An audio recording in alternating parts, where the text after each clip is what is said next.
Olá, pessoal, tudo bem com vocês? Meu nome é Renata Nobre, eu estou com vocês aqui na disciplina de Fundamentos e Metodologia da Ciência Aplicada à Educação Infantil.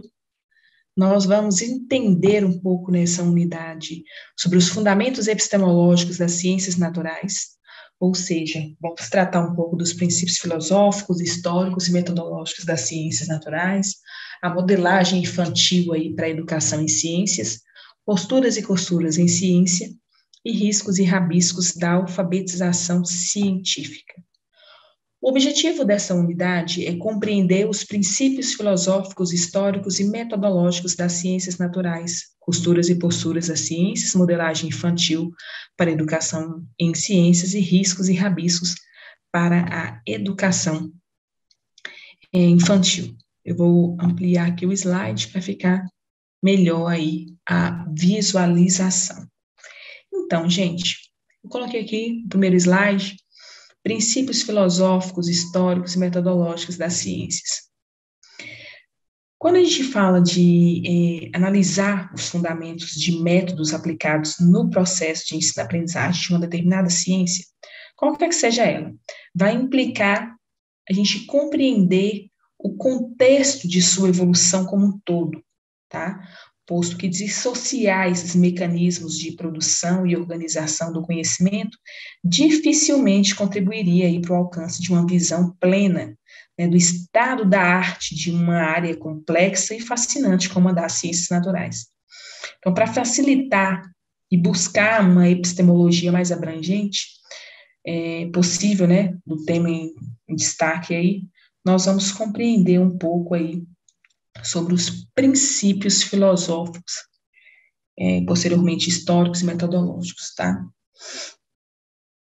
Para facilitar essa busca, né, e buscar essa epistemologia, nós vamos dar início aos seguintes instantes. Revisar os fundamentos filosóficos, históricos e pedagógicos dos métodos de ensino implica reconhecer que a instituição dos seus primeiros métodos de produção de conhecimento, como o método da observação, ela já, nos primórdios mesmo da evolução humana, ela foi literalmente fundamental para que os primatas desenvolvessem a caça, a pesca e o cultivo agrícola. Posteriormente, os povos mesopotâmicos, falando já da Mesopotâmia, saindo da pré-história e entrando na história, nós temos aí os indianos e os egípcios, também eles aperfeiçoaram seus conhecimentos anatômicos e conhecimentos filosóficos aí partindo da observação, que vai lhes permitir grandes avanços na botânica e na ornitologia, respectivamente, acerca da variedade, né, da variabilidade de espécies de vegetais e, inclusive, aves. Quando a gente pula aí para o período grego-romano, né, nós temos aí o filósofo Aristóteles, ele vai propor a formulação e a aplicação de métodos racionalistas para o campo das ciências naturais. Ou seja, já na antiguidade clássica, associando a observação ao método da dissecação, Aristóteles ele instituiu aí o primeiro sistema de classificação, distinguindo animais sem sangue de animais com sangue. Embora eu, no período da idade, na verdade, idade médica, na verdade, nós vamos visualizar os avanços científicos, né, tendo sido pouco significativos, na verdade, idade média, né, antiguidade clássica. Trabalhos como os de Alberto Magno, eles trouxeram relevantes contribuições para o conhecimento das formas de reprodução, sexualidade das plantas, inclusive de animais. Magno, gente, ele bebeu nas fontes de Aristóteles, tá? E dele ele retirou o melhor possível a ponto de afirmar que o objetivo da ciência natural não é simplesmente aceitar as afirmações de outros, mas de investigar as causas que operam na natureza. Portanto, Magno, ele aplicou, em verdade, foi um método de experimentação que possibilitou e corrigir alguns erros de Aristóteles, aos quais chegou a dedicar um capítulo inteiro na sua obra, né? Ele faz uma obra que chama De Vegetabilis, e ele afirma que a experimentação é o único meio mais seguro. Então, nós vamos visualizar aí esse embate, né, ou essa dissociação, filosofia versus ciências. Por outro lado, também parece começar a ganhar corpo no século XVIII, nas obras da educação, como Emílio, né, o da educação, na qual o filósofo francês Jacques Rousseau ele proclama a necessidade de se estabelecer uma ciência do povo, diferente da frequente nas academias. Então, a análise dos fundamentos filosóficos que vão fundamentar os primeiros métodos abordados aí, né, observação, dissecação, experimentação em biologia, aponta preliminarmente, sobretudo, para a não dissociação das atividades de pesquisa e ensino, ou vice-versa.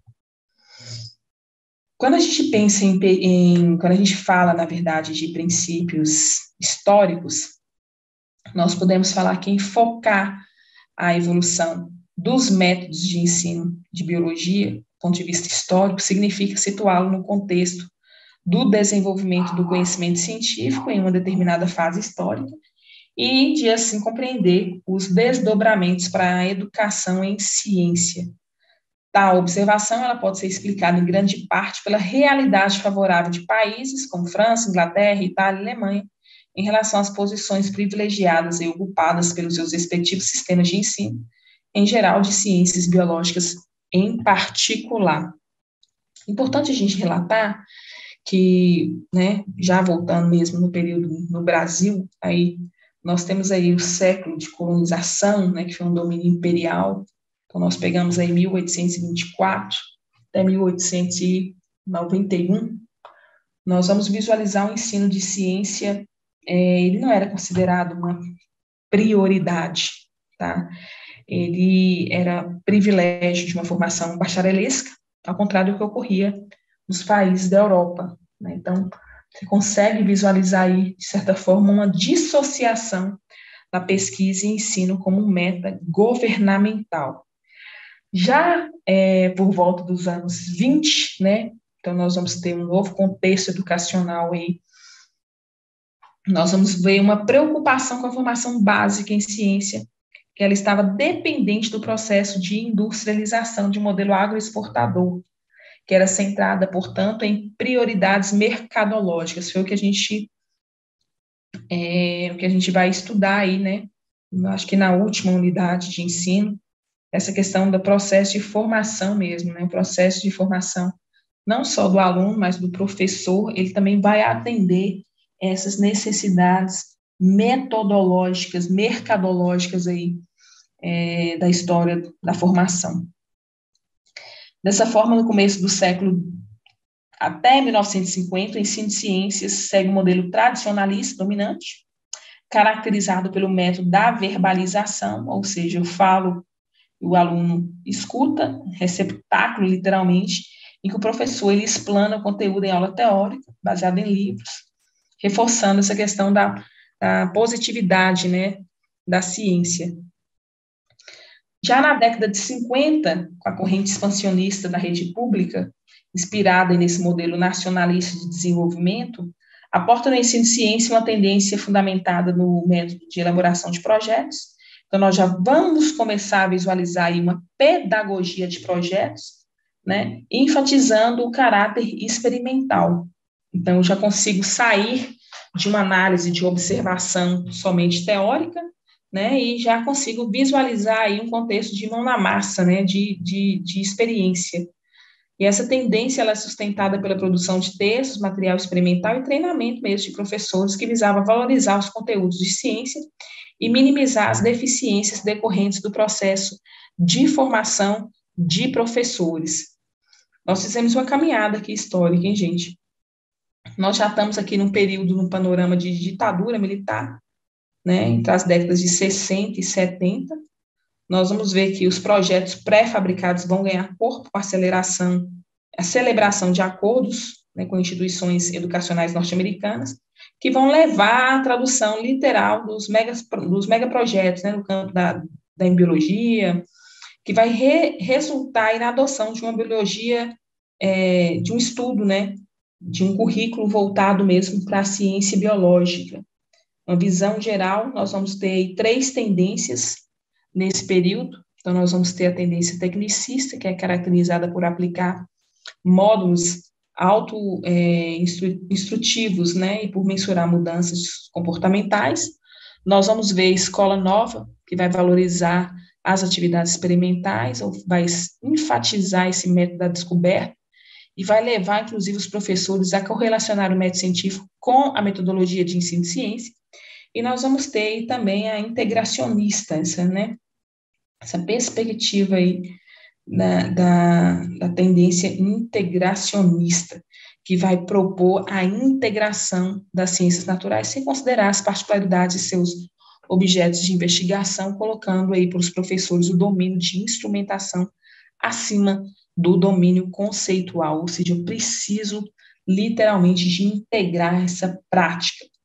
Gente, certamente que algumas dessas tendências sequer chegaram a ocupar salas de aula, tá? Até em função mesmo do próprio papel de resistência democrática de setores como o educacional. Mas elas foram instituídas como um parâmetro de ensino. Então, entre essas heranças, né, deixadas aí, são importantes, cabe a gente destacar a adoção do livro didático, do aperfeiçoamento do método dispositivo, agora dialogado, né, que vai configurar cada vez mais instrumentos básicos aí para o professor. E com a redemocratização brasileira, as pesquisas em torno do ensino de ciências, elas passam a ocupar importantes espaços no país. Por quê? Porque eles estavam preocupados em considerar variáveis fundamentais do processo de desenvolvimento histórico do conhecimento científico e de suas implicações, inclusive, no ensino. Então, uma dessas tarefas, ela está diretamente relacionada à incorporação de tecnologias de informação e comunicação ao trabalho docente, né? Ou, mais especificamente, a aplicação aí de recursos multimídias no ensino das ciências naturais.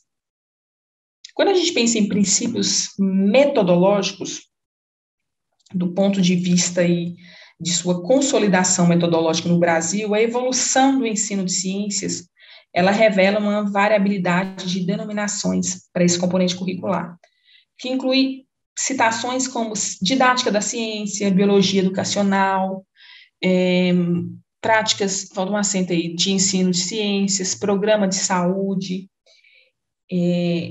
entre outras, tá? Referenciadas por diversos autores. Entretanto, pessoal, a despeito da diversidade de questões relacionadas ao trabalho educacional na área das ciências naturais como um todo, nós vamos poder agrupá-las em 4 enfoques principais que eles vão suscitar aí esses enfoques em esclarecer, né, esse contexto. Então, nós vamos ter limitações quanto à definição de prioridade para a formação inicial de educadores para a educação infantil, tendência de dicotomização método-conteúdo, bastante frequente no contexto da fragmentação curricular específica e generalista, domínio de singularidades intrínsecas do processo de produção do conhecimento científico e integração com uma fundamentação pedagógica consistente, e também a aplicação das tecnologias de informação e da comunicação, especialmente no que concerne aí ao uso do ambiente virtual de aprendizagem, né, que é um capítulo fundamental, duplo desafio de educar em meios às intensas transformações tecnológicas do mundo contemporâneo e promover a aproximação entre a ciência básica e a ciência aplicada. Então, gente, nenhum dos enfoques mais elucidativos acerca das condições e das perspectivas do magistério brasileiro, nós temos autores tipo a Gatti, né, Bernadette Gatti, ela assinala que o esvaziamento profissional ele tem origem, inclusive, durante a formação acadêmica, porque os cursos de licenciatura, geralmente, eles exercem uma limitada influência, né, e participação na definição das prioridades dos centros universitários. Esse comprometimento, né, da qualidade da formação docente, ele manifesta-se mais intensamente quando na preparação de educadores para atuar na educação infantil, né, perpassando deficiências de infraestrutura, descontinuidade e rigidez, inclusive, dos currículos, além também de delimitação de carga horária, que é normalmente bem menor, tá?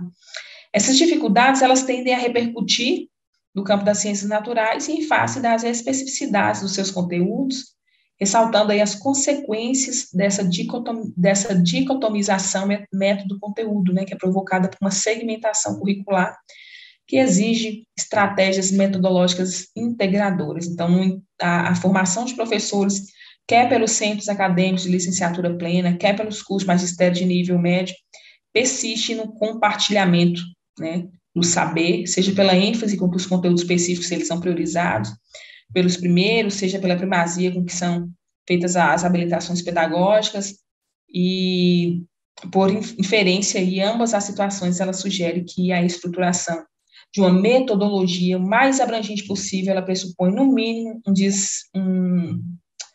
um desprendimento mesmo, sabe? E a sensibilidade para superar esse desafio de desenvolver uma postura interdisciplinar, que nós, inclusive, vamos tratar, eu acho que na aula 3. Tá?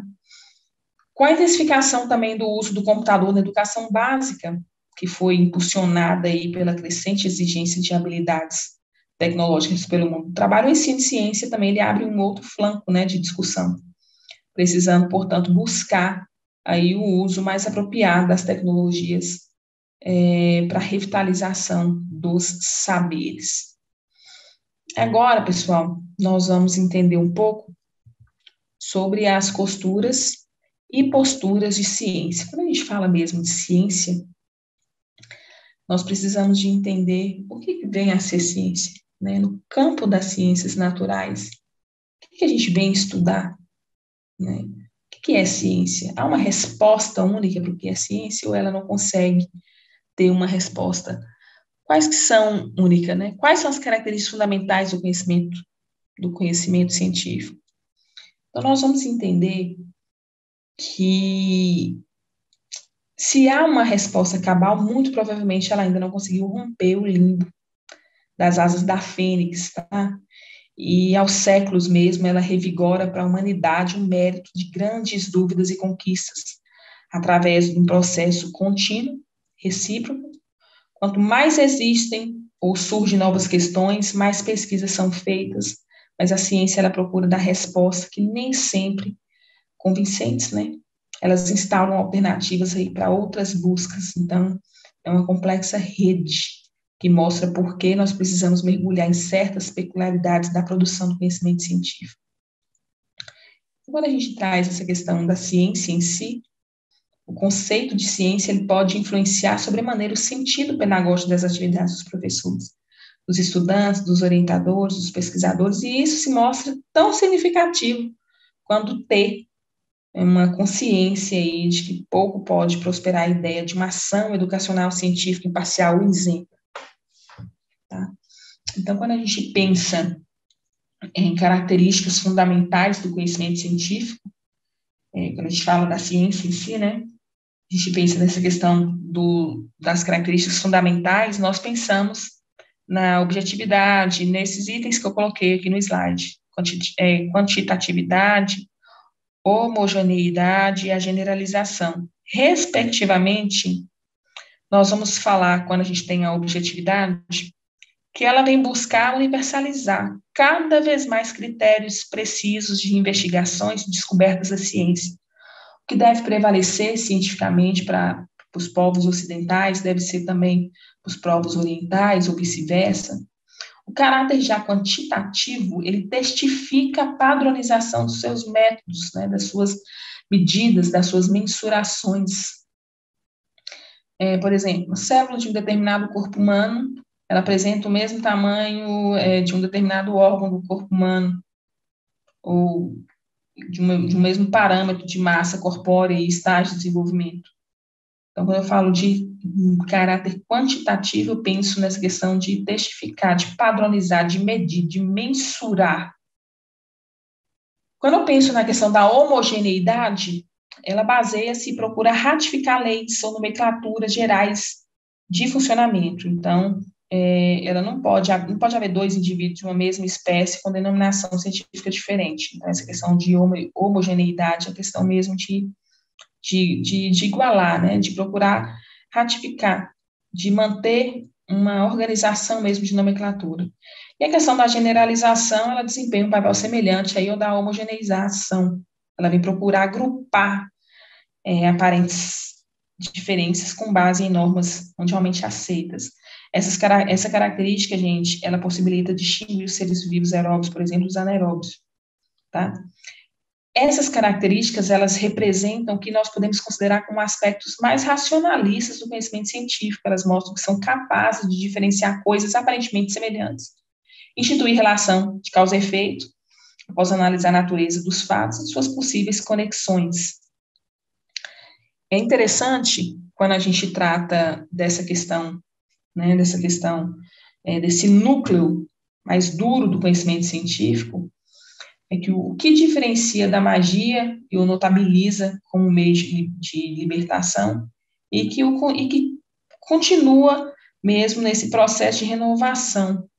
Então, são critérios, né, que validam e que possibilitam a gente perceber uma teoria científica como um sistema mesmo ordenado de proposições que é baseado em um reduzido número de princípios, mas que busca descrever, explicar e até mesmo antever de modo mais seguro possível um conjunto de fenômenos a partir de leis que, de certa forma, o rege. Então, gente, a forma como colocamos essas definições até aqui, elas provocam alguns conceitos, né? Eu falei da questão da concepção racionalista. Nós fizemos uma caminhada aí por concepções de ciência, e quando eu falei dessa questão, das principais são a racionalista, a empírica e a construtivista, eu falei da racionalista em si.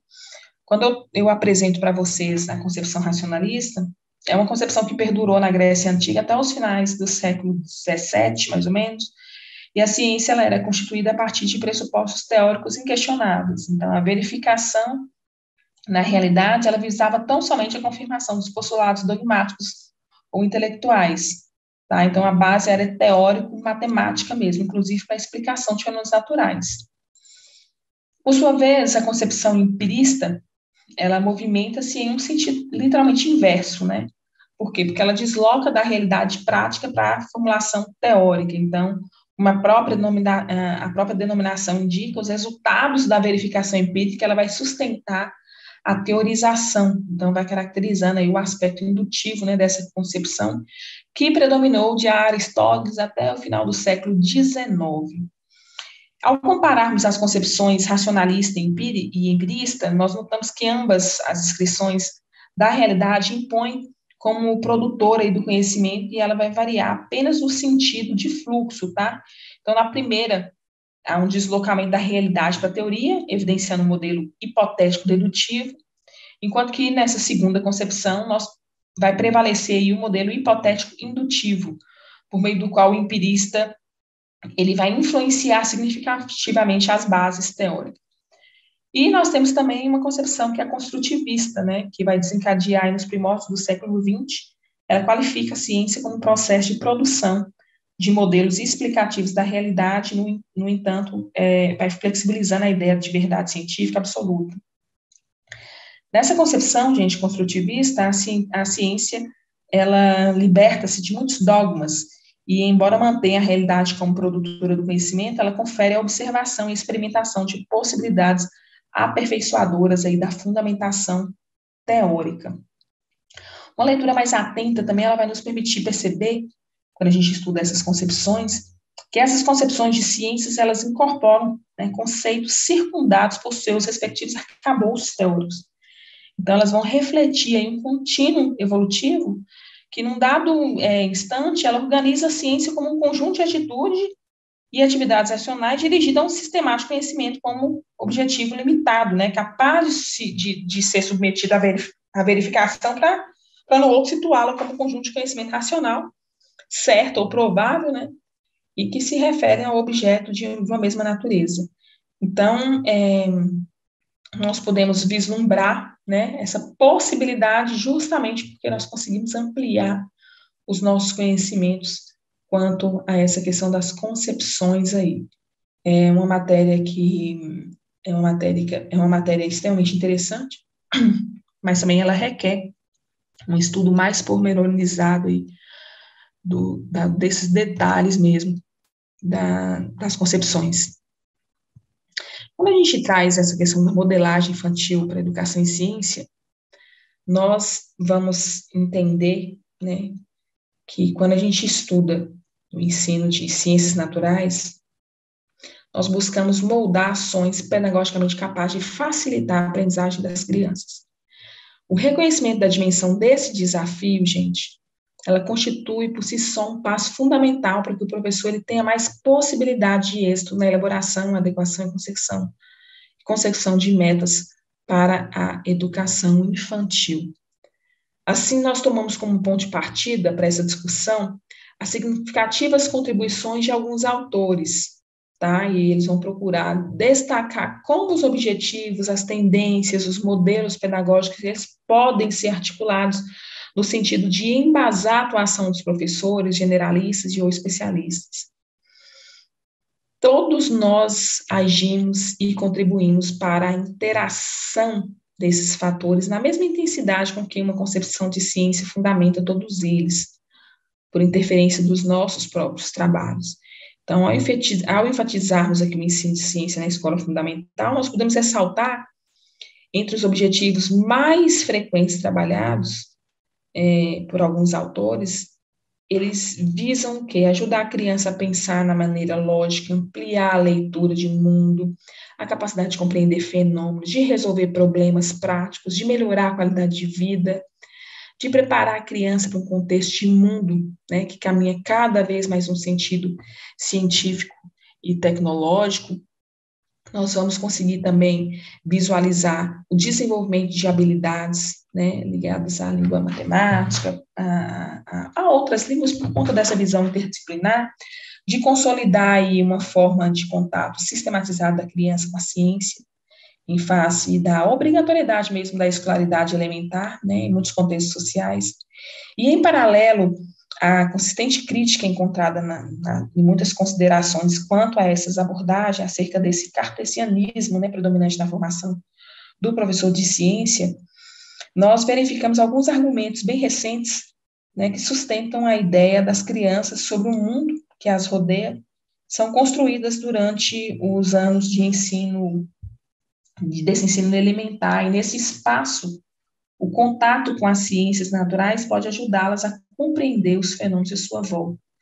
Então, gente, negligenciar essa possibilidade seriamente comprometeria o desenvolvimento intelectual da criança. Então, nós precisamos de compreender essa criança num contexto, né, num contexto em que a educação se desenvolve, num contexto que a criança também vive.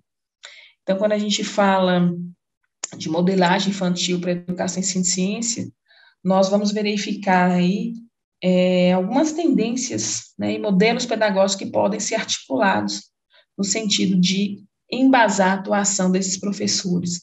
Como que nós conseguimos trabalhar a ciência?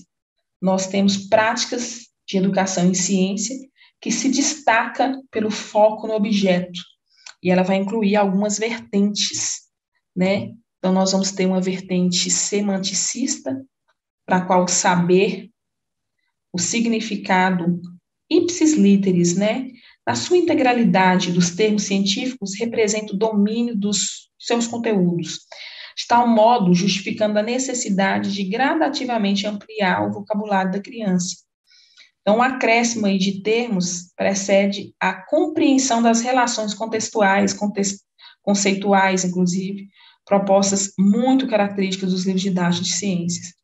Quando eu penso numa abordagem, né, no foco no objeto, numa vertente logicista, essa tendência ela caracteriza pela valorização das relações conceituais, ou seja, não adianta apenas dominar termos, né, mas aprender-lhes o sentido em conjunto. Então, observa-se aí uma preocupação com o método científico, que seria fundamental adequar o desenvolvimento da aprendizagem da criança a ele. E quando a gente trata dessa perspectiva num contexto aí historicista, né, como sugere a própria terminologia, a aprendizagem do conhecimento científico ela depende da compreensão do seu processo histórico de sua construção, né? Isso significa dizer que a aprendizagem de conteúdos científicos precisa obedecer à sequência de suas descobertas. Por exemplo, a compreensão do significado biológico das estruturas celulares elas precedem o domínio das estruturas subcelulares, né? Então, quando eu estudo lá a membrana, o citoplasma e o núcleo, eu preciso compreender também a questão das mitocôndrias, do plasma, do complexo de Golgi. Gente, quando a gente pensa que essas tendências, essas vertentes, né, elas possibilitam também o estudo das tendências que vão priorizar o sujeito da aprendizagem nesse contexto. Então, quando a gente já fala da tendência que prioriza o sujeito da aprendizagem, nós temos algumas tendências. Dentre elas, a recapitulacionista, que ela vem tratar de uma vertente de ensino de ciências de dogmatismo bastante complexo, tá? Remontando aí ao domínio do paradigma evolucionista de Charles Darwin. Então, importa mais para o nosso estudo compreender que ela condicionava o desenvolvimento intelectual da criança a estágios sequenciais de convivência com estrutura básica de conhecimento, para posterior ela interagir com conhecimentos mais avançados, demonstrando aí uma forte associação com a epistemologia genética de Piaget de 1970. E nós temos a investigativa, de todas as vertentes de ensino de ciência aqui colocadas, essa tem um sentido mais orgânico, tá? Com um forte apelo construtivista, destacando, inclusive, pela preocupação com a aprendizagem extraescolar da criança. Então, nela vai prevalecer aí o pressuposto de que o processo de ensino-aprendizagem de ciência, ele deva aliar o domínio do conteúdo científico à compreensão do contexto de sua produção. Então, ao aprendente confia-se a tarefa de pesquisar o conteúdo e ao professor o desafio de propor os processos para a sua apreensão crítica. Então, fica claro aí que não move a preocupação de reter, literalmente, cada uma das propostas acima descritas, né? Nós visualizamos que, se nós fizéssemos isso, né, se assim fosse, nós estaríamos justamente incorrendo uma delas, né, numa dessas visões aí, provavelmente a semanticista. Nós precisamos de ampliar nossa visão sobre as interconexões dessas vertentes, né, entre si, e de como elas contribuem para a formatação do modelo pedagógico mais característico em ensino de ciência. Então, antes a gente precisa aí de demarcar mesmo o que entende como modelo pedagógico, principalmente quando não há uma convergência mínima a esse respeito, talvez em função do caráter, por vezes, corporativo mesmo, da fragmentação curricular. Portanto, gente, reconhecendo esses sentidos, né, para o termo, nós vamos começar pelo significado mesmo estrito do modelo proposto por Gilbert e Baudelaire, como uma representação de uma ideia, né, um objeto, um processo, um sistema, e vamos avançando aí por definições que vão assumir conotações pedagógicas e cientificamente distintas. Então, quando a gente traz aqui, quando a gente fala dessa questão relacionada mesmo à demarcação do que se entende como modelo pedagógico, não há uma convergência mínima a respeito, né, exatamente por questões da fragmentação curricular, né? Mas quando a gente pensa mesmo nesse segundo enfoque que eu falei aí do modelo, nós podemos visualizar um sistema representativo que vai visar reproduzir a realidade de forma mais abstrata, né? Então, nós vamos visualizar aí um modo mais incisivo de interpretação e antecipação dos fenômenos. Gente, sublinhada essas variações conceituais, nós podemos entender, né, e produzir um significado com o modelo pedagógico que inclui os processos de mediação didática e que buscam transformar o conhecimento científico em conhecimento escolar. Então, ter essa compreensão favorece, sim, essa retomada do nosso propósito, da articulação entre as vertentes e os modelos aí que permeiam o trabalho científico de ciência.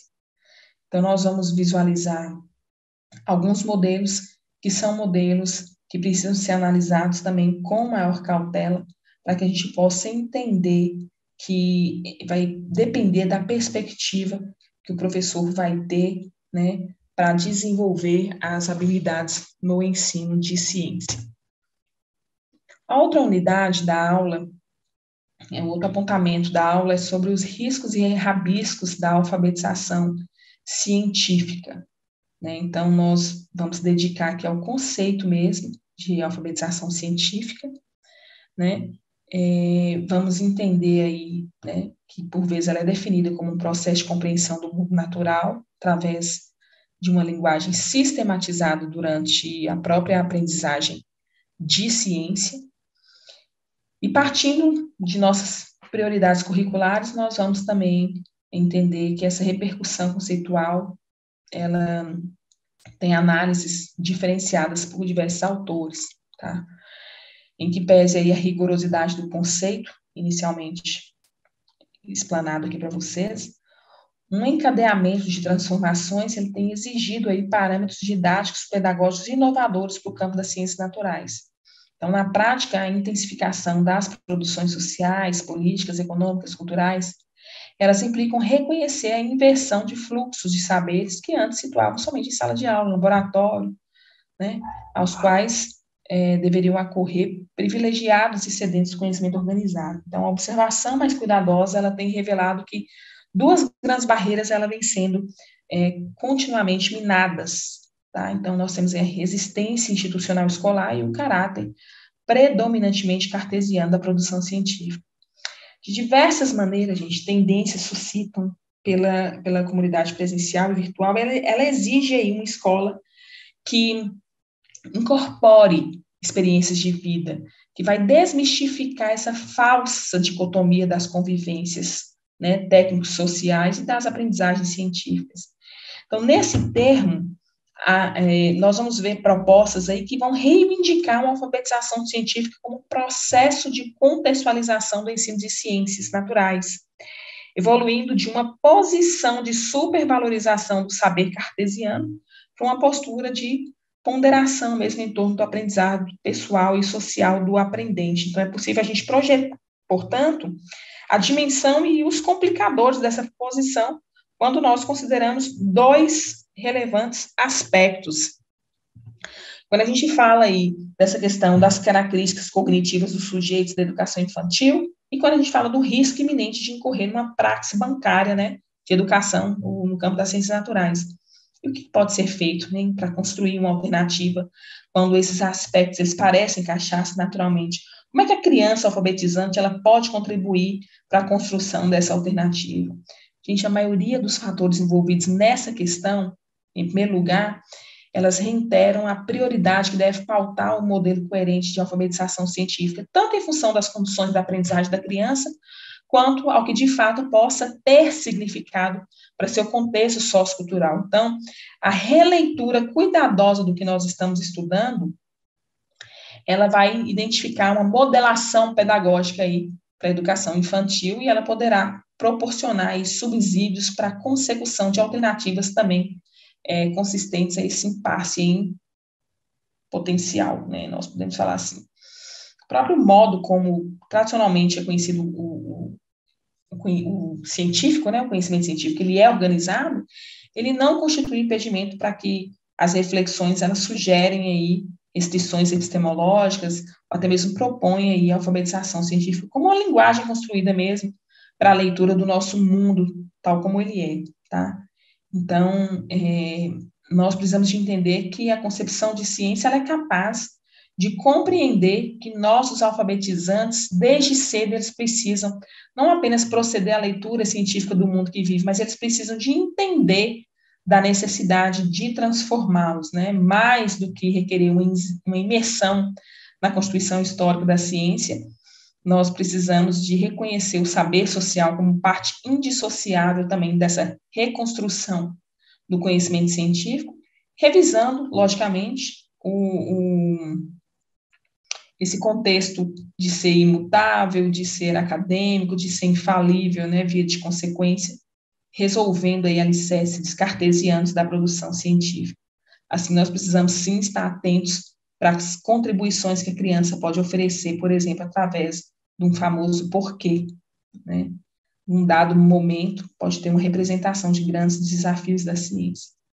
Então, gente, é nesse contexto aí de similaridades da alfabetização científica que nós precisamos de entender que essas categorias, elas correspondem sim à melhoria na qualidade de vida da criança, no domínio do conteúdo científico, para que possa proporcionar ao sujeito uma participação aí efetiva em eventos, em discussões de caráter ético, de ciência, e a satisfação, inclusive, pessoal aí em dominar assuntos de natureza científica, independente mesmo de uma necessidade formal ou escolar.